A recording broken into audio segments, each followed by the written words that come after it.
नमस्ते नमस्ते नमस्ते नमस्ते संजय। नमस्ते नमस्ते। प्रणाम संजय। प्रणाम प्रणाम प्रणाम प्रणाम संजय। प्रणाम प्रणाम। चलिए शुरू करते हैं। हाँ संजय, पृष्ठ संख्या 468। अष्टादशाधिकशततमः सर्गः। सीता अनसुया संवाद। अनसुया का सीता को प्रेमोपहार देना तथा अनसुया के पूछने पर सीता का उन्हें अपने स्वयंवर की कथा सुनाना। तपस्विनी अनसुया के इस प्रकार उपदेश देने पर किसी के प्रति दोष दृष्टि न रखने वाली विदेह राजकुमारी सीता ने उनके वचनों की भूरी भूरी प्रशंसा करके धीरे धीरे इस प्रकार कहना आरंभ किया। देवी, आप संसार की स्त्रियों में सबसे श्रेष्ठ हैं। आपके मुंह से ऐसी बातों का सुनना कोई आश्चर्य की बात नहीं है। नारी का गुरु पति ही है। इस विषय में जैसा आपने उपदेश किया है, यह बात मुझे भी पहले से ही विदित है। मेरे पति देव यदि अनार्य, चरित्रहीन तथा जीविका के साधनों से रहित निर्धन होते तो भी मैं बिना किसी दुविधा के इनकी सेवा में लगी रहती। फिर जबकि ये अपने गुणों के कारण ही सबकी प्रशंसा के पात्र हैं, तब तो इनकी सेवा के लिए कहना ही क्या है। ये श्री रघुनाथ जी परम दयालु, जितेंद्रिय, दृढ़ अनुराग रखने वाले, धर्मात्मा तथा माता पिता के समान प्रिय हैं। महाबली श्री राम अपनी माता कौशल्या के प्रति जैसा बर्ताव करते हैं, वैसा ही महाराज दशरथ की दूसरी रानियों के साथ भी करते हैं। महाराज दशरथ ने एक पॉज करो ना, म्यूट करके रखिए। महाबली लोक संख्या 5।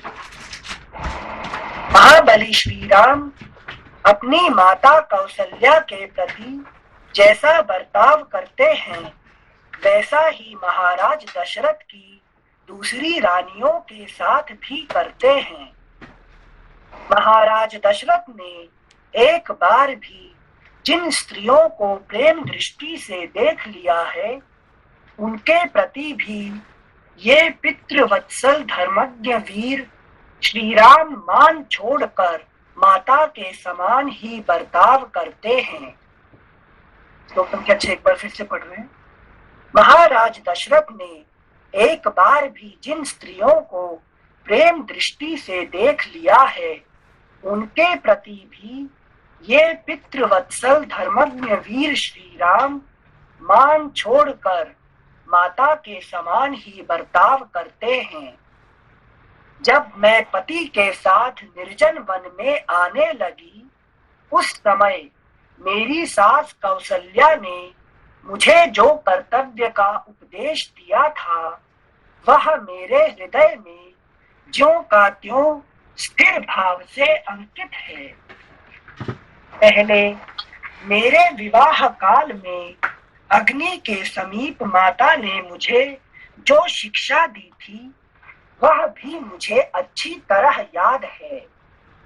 धर्मचारिणी, इसके सिवा मेरे अन्य स्वजनों ने अपने वचनों द्वारा जो जो उपदेश किया है, वह भी मुझे भूला नहीं है।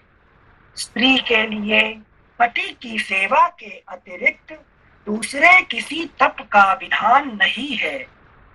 सत्यवान की पत्नी सावित्री पति की सेवा करके ही स्वर्ग लोक में पूजित हो रही है। उन्हीं के समान बर्ताव करने वाली आप अनसुया देवी ने भी पति की सेवा के ही प्रभाव से स्वर्ग लोक में स्थान प्राप्त कर लिया है। संपूर्ण स्त्रियों में श्रेष्ठ यह स्वर्ग की देवी रोहिणी, संपूर्ण स्त्रियों में श्रेष्ठ यह स्वर्ग की देवी रोहिणी पति सेवा के प्रभाव से ही एक मुहूर्त के लिए भी चंद्रमा से विलग होती नहीं देखी जाती। इस प्रकार दृढ़ता पूर्वक पातिव्रत्य धर्म का पालन करने वाली, अगला पृष्ठ 469, इस प्रकार दृढ़ता पूर्वक पातिव्रत्य धर्म का पालन करने वाली बहुत सी साध्वी स्त्रियां अपने पुण्य कर्म के बल से देवलोक में आदर पा रही हैं। तदनंतर सीता के कहे हुए वचन सुनकर अनसुया को बड़ा हर्ष हुआ। उन्होंने उनका मस्तक सूंघा और फिर उन मिथिलेश कुमारी का हर्ष बढ़ाते हुए इस प्रकार कहा, उत्तम व्रत का पालन करने वाली सीते, मैंने अनेक प्रकार के नियमों का पालन करके बहुत बड़ी तपस्या संचित की है। उस तपोबल का ही आश्रय लेकर मैं तुमसे इच्छानुसार वर मांगने के लिए कहती हूँ। मिथिलेश कुमारी सीते, तुमने बहुत ही युक्ति युक्त और उत्तम वचन कहा है। उसे सुनकर मुझे बड़ा संतोष हुआ है। अतः बताओ, मैं तुम्हारा कौन सा प्रिय कार्य करूं? उनका यह कथन सुनकर सीता को बड़ा आश्चर्य हुआ। वे तपोबल संपन्न अनसुया से मंद मंद मुस्कुराती हुई बोली, आपने अपने वचनों द्वारा ही मेरा सारा प्रिय कार्य कर दिया। अब और कुछ करने की आवश्यकता नहीं है। सीता के ऐसा कहने पर धर्मज्ञ अनसुया को बड़ी प्रसन्नता हुई। वे बोली, सीते, तुम्हारी निर्लोभता से जो मुझे विशेष हर्ष हुआ है, अथवा तुममें जो लोभहीनता के कारण सदा आनंदोत्सव भरा रहता है, उसे मैं अवश्य सफल करूंगी। सीता के ऐसा कहने पर धर्मज्ञ अनसुया को बड़ी प्रसन्नता हुई। वे बोली, सीते, तुम्हारी निर्लोभता से जो मुझे विशेष हर्ष हुआ है, अथवा तुममें जो लोभहीनता के कारण सदा आनंदोत्सव भरा रहता है, उसे मैं अवश्य सफल करूंगी। यह सुंदर दिव्य हार, यह वस्त्र, ये आभूषण, यह अंगराग और बहुमूल्य अनुलेपन मैं तुम्हें देती हूँ। विदेह नंदिनी सीते, मेरी दी हुई ये वस्तुएं तुम्हारे अंगों की शोभा बढ़ाएंगी। ये सब तुम्हारे ही योग्य हैं और सदा उपयोग में लाई जाने पर निर्दोष एवं निर्विकार रहेंगी। जनक किशोरी, इस दिव्य अंगराग को अंगों में लगाकर तुम अपने पति को उसी प्रकार सुशोभित करोगी जैसे लक्ष्मी अविनाशी भगवान विष्णु की शोभा बढ़ाती है। अनसुया की आज्ञा से धीर स्वभाव वाली यशस्विनी मिथिलेश कुमारी सीता ने उस वस्त्र, अंगराग, आभूषण और हार को उनकी प्रसन्नता का परम उत्तम उपहार समझकर ले लिया। उस प्रेमोपहार को ग्रहण करके वे दोनों हाथ जोड़कर उन तपोधना अनसुया की सेवा में बैठी रहीं। तदनंतर अनुसुया ने जो इकट्ठी की थी जिंदगी भर जो आभूषण, जो सबसे फिर लक्ष्मी को फिर वापस दे रही है, ठीक है ना? अच्छा, संजय सीता जी को वापस करना लक्ष्मी जी को। अच्छा, थैंक यू संजय।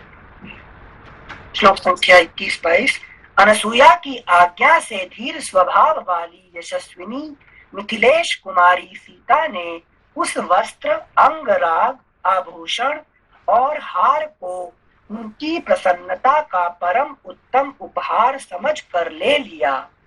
उस प्रेमोपहार को ग्रहण करके वे दोनों हाथ जोड़कर उन तपोधना अनसुया की सेवा में बैठी रहीं।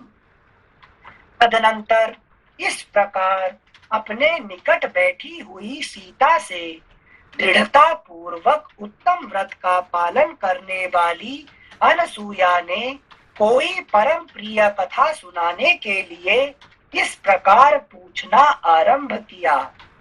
सीते, इन यशस्वी राघवेंद्र ने तुम्हें स्वयंवर में प्राप्त किया था, यह बात मेरे सुनने में आई है। मिथिलेश नंदिनी, मैं उस वृत्तांत को विस्तार के साथ सुनना चाहती हूँ। अतः जो कुछ जिस प्रकार हुआ वह सब पूर्ण रूप से मुझे बताओ। उनके इस प्रकार आज्ञा देने पर सीता ने उन धर्मचारिणी तापसी अनसुया से कहा, माताजी सुनिए। ऐसा कहकर उन्होंने उस कथा को इस प्रकार कहना आरंभ किया। मिथिला जनपद के वीर राजा जनक नाम से प्रसिद्ध हैं।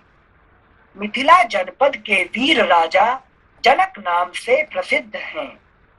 वे धर्म के ज्ञाता हैं, अतः क्षत्रियोचित कर्म में तत्पर रहकर न्याय पूर्वक पृथ्वी का पालन करते हैं। एक समय की बात है, वे यज्ञ के योग्य क्षेत्र को हाथ में हल लेकर जोत रहे थे।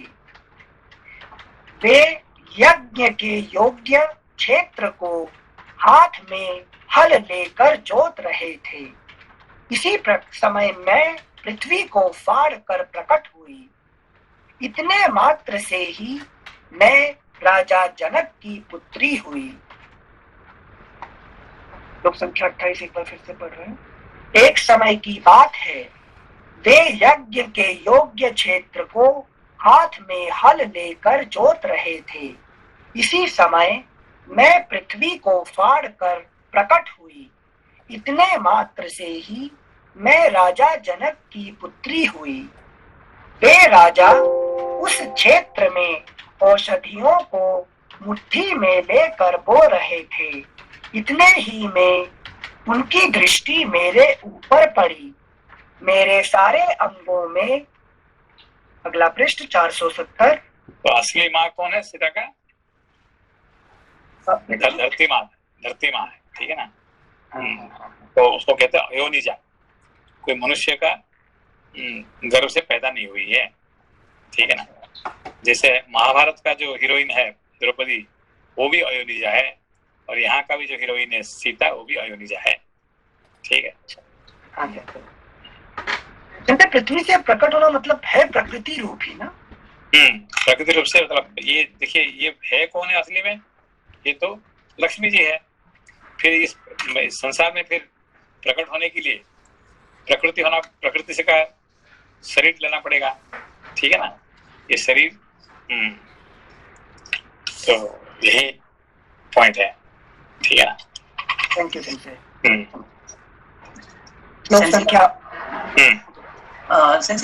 पृथ्वी से प्रकट हुई है, तो उन्हें मूल रूप से क्या क्षमा का गुण सबसे ज्यादा है सीता जी में? वो तो अलग बात है। पृथ्वी प्रकट मतलब ये जो हमारे जो शरीर जो है, ये शरीर कहाँ से प्रकट हुआ? शरीर जी पंचमहाभूत कहाँ से प्रकट? हाँ, ये पंचमहाभूत है कि नहीं? पंचमहाभूत मतलब पर्टिकुलरली भूमि का है कि नहीं, अन्नमय कोश है कि नहीं। तो अन्न से पैदा हुआ है, अन्न से पालित होके फिर अन्न में मिल जाता है, ठीक है ना। तो सीता माता का शरीर जो है कहाँ से? भूमि से प्रकट हुआ है, फिर आखिरी में भूमि में ही, धरती पे ही समा जाती है, ठीक है। जी थैंक यू सर। ठीक है। श्लोक संख्या 29। वे राजा उस क्षेत्र में औषधियों को मुट्ठी में लेकर बो रहे थे। इतने ही में उनकी दृष्टि मेरे ऊपर पड़ी। मेरे सारे अंगों में, अगला पृष्ठ 470, मेरे सारे अंगों में धूल लिपटी हुई थी। उस अवस्था में मुझे देखकर राजा जनक को बड़ा विस्मय हुआ। उन दिनों उनके कोई दूसरी संतान नहीं थी, इसलिए स्नेहवश उन्होंने स्वयं मुझे गोद में ले लिया और यह मेरी बेटी है ऐसा कहकर मुझ पर अपने हृदय का सारा स्नेह उड़ेल दिया। इसी समय आकाशवाणी हुई, जो स्वरूपतः मानवी भाषा में कही गई थी अथवा मेरे विषय में प्रकट हुई वह वाणी अमानुषी दिव्य थी। उसने कहा, नरेश्वर, तुम्हारा कथन ठीक है। यह कन्या धर्मतः तुम्हारी ही पुत्री है। यह आकाशवाणी सुनकर मेरे धर्मात्मा पिता मिथिला नरेश बड़े प्रसन्न हुए। मुझे पाकर उन नरेश ने मानो कोई बड़ी समृद्धि पा ली थी। उन्होंने पुण्य कर्म परायणा बड़ी रानी को, जो उन्हें अधिक प्रिय थी, मुझे दे दिया। उन स्नेहमयी महारानी ने मातृ समुचित सौहार्द से मेरा लालन पालन किया।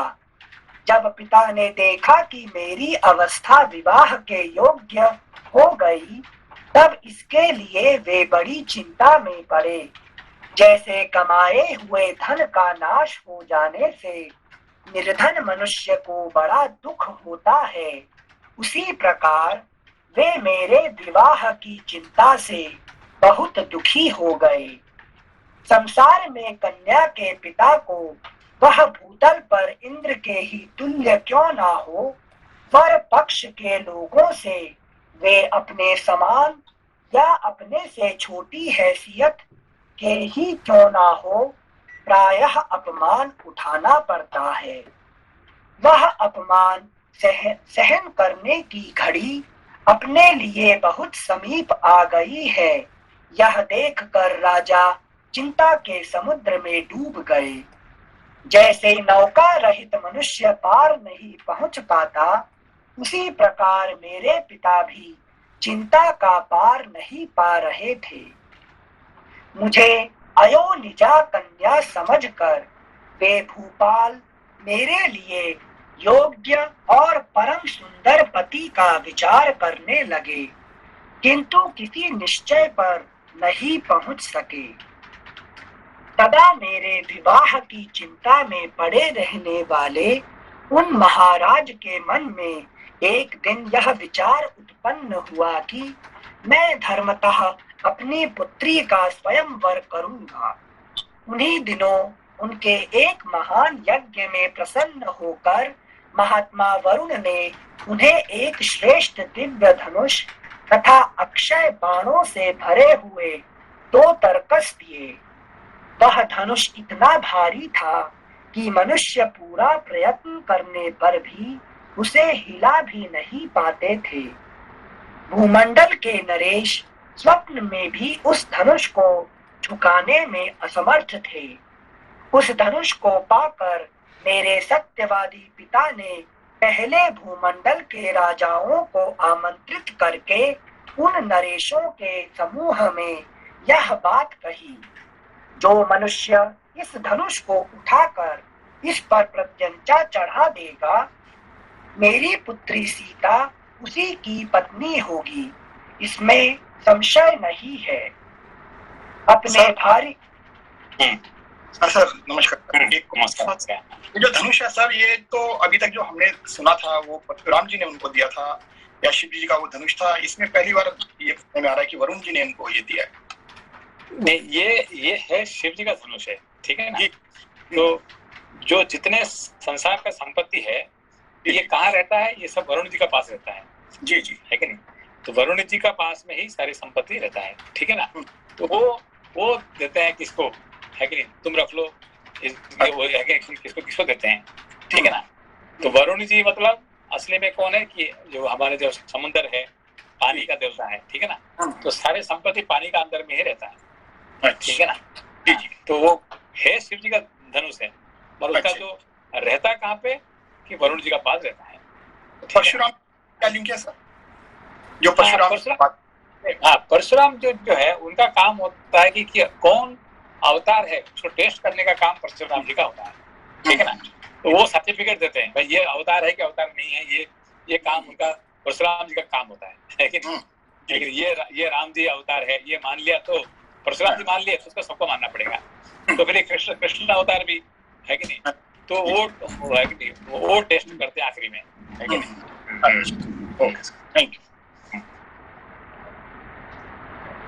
किशन से श्लोक संख्या 41। उस धनुष को पाकर मेरे सत्यवादी पिता ने पहले भूमंडल के राजाओं को आमंत्रित करके उन नरेशों के समूह में यह बात कही, जो मनुष्य इस धनुष को उठाकर इस पर प्रत्यंचा चढ़ा देगा, मेरी पुत्री सीता उसी की पत्नी होगी, इसमें संशय नहीं है। अपने भारीपन के कारण पहाड़ जैसे प्रतीत होने वाले जो राम जी, जो आपको याद है ना, जो हमने क्या किए उनका, जो वो क्या किए, वो सर कहाँ छोड़े, वही पानी में समुद्र में छोड़ दिए, ठीक है नहीं। जहाँ से आया था वरुण देव से आया था, वरुण जी को दे दिया उन्होंने, याद है कि नहीं। यस थे कि वापस जब युद्ध में जाने लगेंगे तब उनसे रिसीव करेंगे। जी सर, याद है। जो शादी के जो ये क्या कहते धनुष परशुराम जी पूछे है कि नहीं, ये वो कहाँ में छोड़ो, तो उन्होंने कहते फिर समुद्र को फिर वापस कर दो, है कि नहीं। जी, वहां से आए वहीं, हाँ वही भेज दिया, है कि नहीं। तो यह संपत्ति का दो मालिक रहते हैं, या वरुण जी है ना कुबेर जी है कि नहीं। कुबेर जी क्या है कि उनका पैसा सोने ये सब रोकड़ का मालिक होते हैं, बाकी का मालिक होते हैं वरुण जी, है कि नहीं। ये दो ही मालिक रहते हैं, देवताओं के बैंक। हाँ ठीक है ना।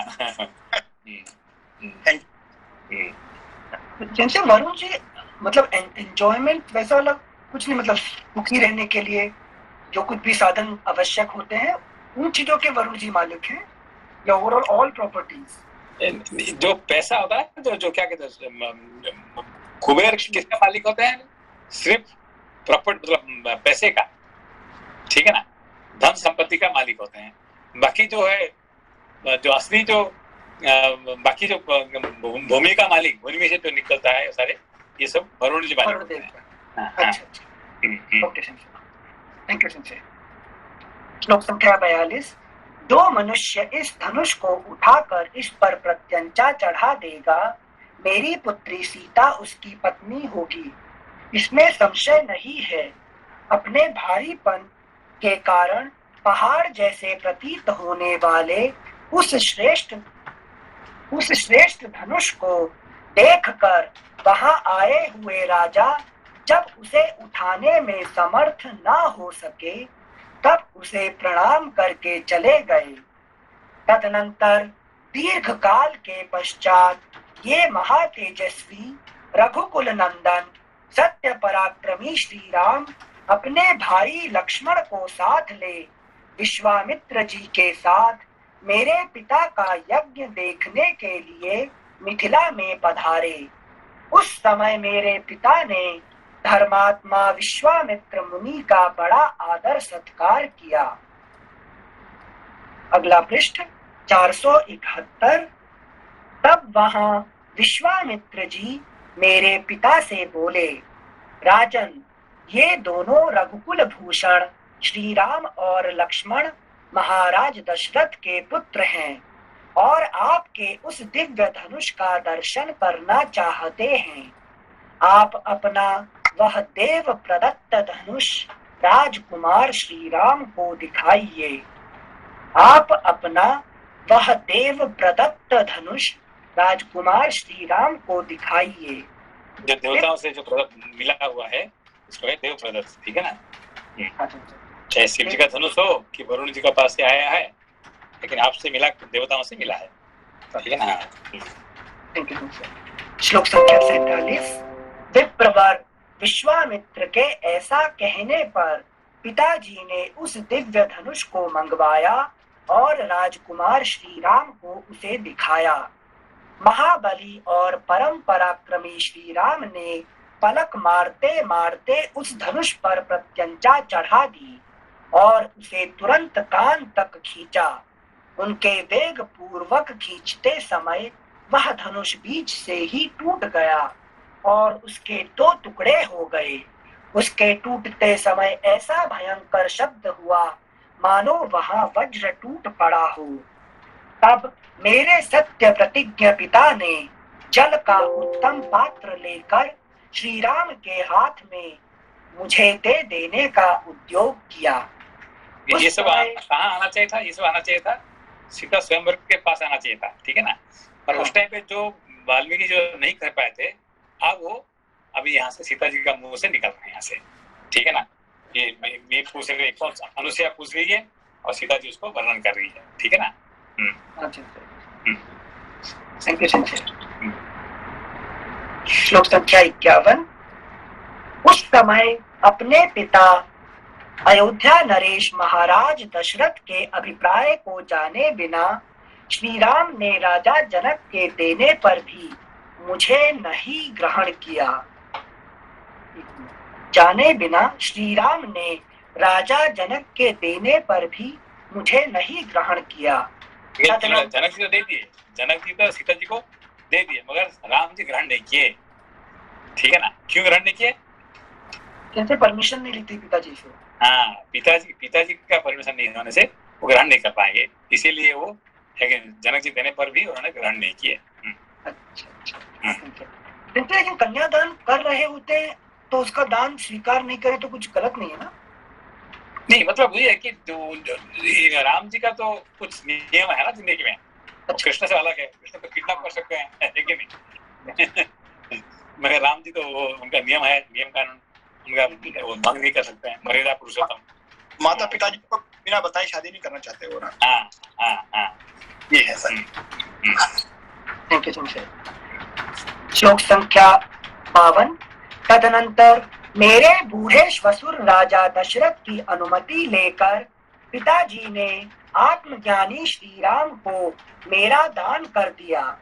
तत्पश्चात पिताजी ने स्वयं ही मेरी छोटी बहन सती साध्वी परम सुंदरी उर्मिला को लक्ष्मण की पत्नी रूप से उनके हाथ में दे दिया।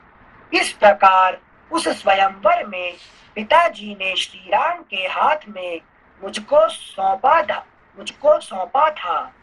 मैं धर्म के अनुसार अपने पति बलवानों में श्रेष्ठ श्री राम में सदा अनुरक्त रहती हूँ। इस प्रकार श्री वाल्मीकि निर्मित आर्ष रामायण आदि काव्य के अयोध्या कांड में 118वां सर्ग पूरा हुआ। 19-शततमः सर्गः। अनुसुईया की आज्ञा से एक प्रश्न था। जैसे ये धनुष की प्रत्यंचा चढ़ने की शर्त रखी थी, तो ये दशरथ जी जनक जी क्या सोच के इस तरह का स्वयंवर का शर्त रखते हैं? मतलब कोई विशेष गुण को देखना चाहते हैं? नहीं, ये देखिए, ये जनक जी को पता है कि सीता जी कौन है, ठीक है ना। सीता जी कौन है?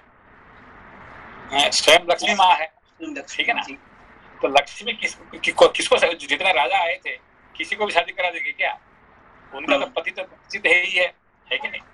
तो जो उनका पति होगा वही उनको, है कि नहीं, शादी करने के लिए उनको देंगे। तो पति कौन है?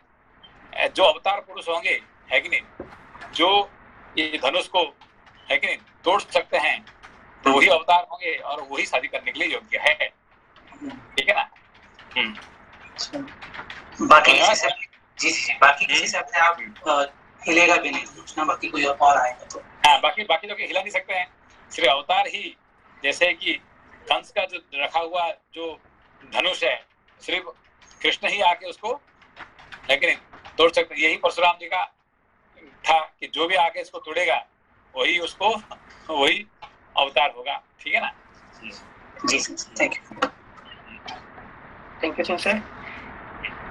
अगला अध्याय एकोनविंशत्यधिकशततमः सर्गः।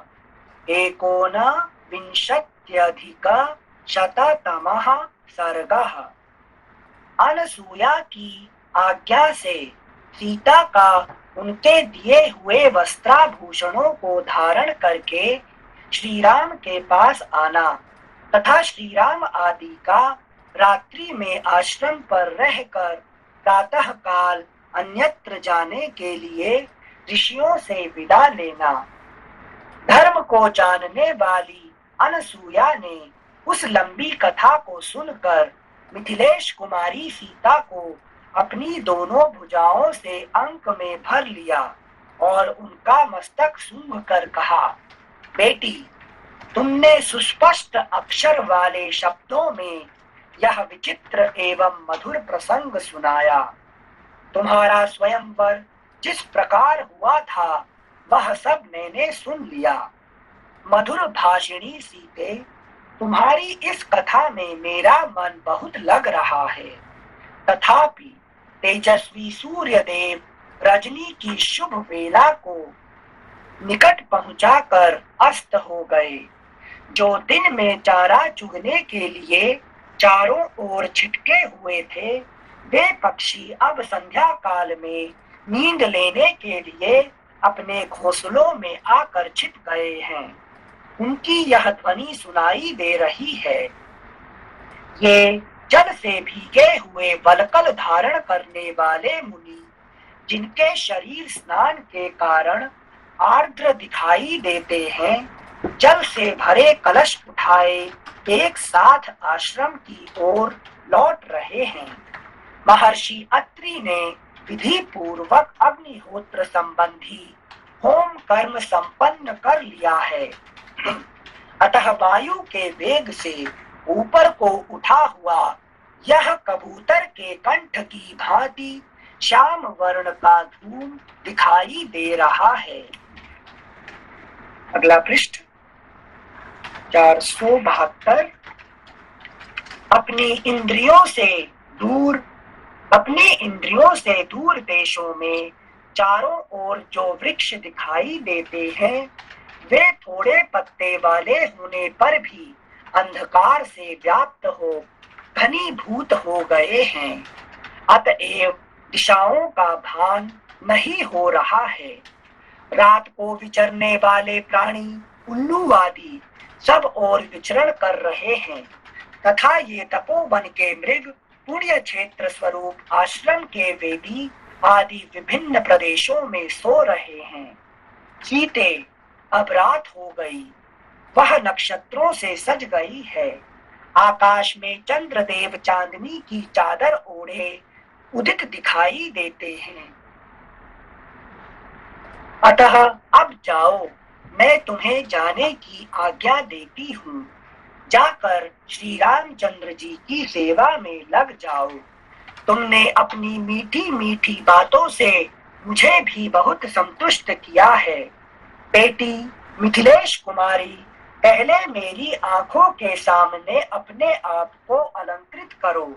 इन दिव्य वस्त्र और आभूषणों को धारण करके इनसे सुशोभित हो मुझे प्रसन्न करो।